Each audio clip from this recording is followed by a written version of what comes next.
cash collections are the lifeblood of any business. So a business owner needs to have some tools in their toolkit to review their financials on a monthly basis to see if they're having issues collecting cash fast enough. Let's take a dive in here and we'll give you one tool that you can use. Here we have our accounts receivable balance for July and August. Looking at this on the face of it, how'd we do? Did we collect cash faster, slower?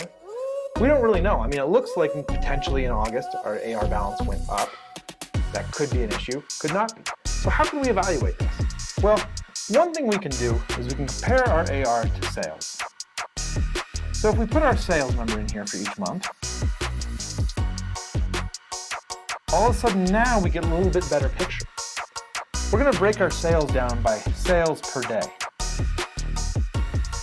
1,000 here, 2,000 here. So how many days worth of sales do we have outstanding?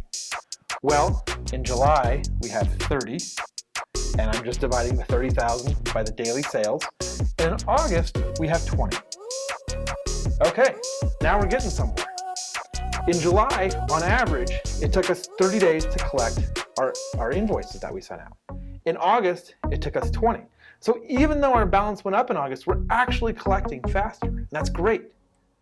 So how can we use this to do some further analysis to see if we're having slow collection issues? Well, one thing we can do is every month we can compare this to what our standard terms are. When I say standard terms, usually when you send out your invoice, it has a net 30 or net 15 or DOD, due on demand.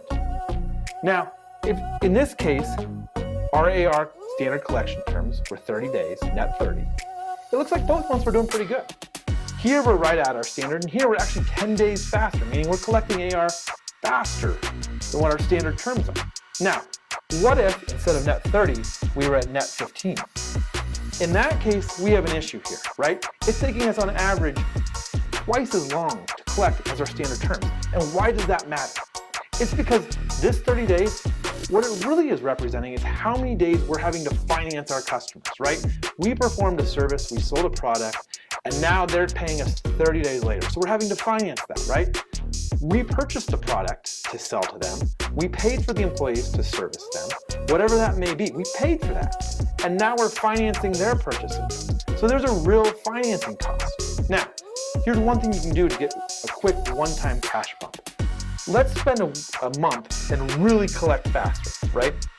So we're gonna send all of our sales reps, our accountant, everybody that we have to start calling on these accounts and collect faster. So we're gonna get down to our 15 days. Well, if this is 15 days instead of the 30 or even instead of 20, all of a sudden our AR balance is $30,000, meaning it's $10,000 lower than right here, right? Well, what happened to that? It didn't just disappear, we collected it. We have $10,000 more of cash on hand at the end of August.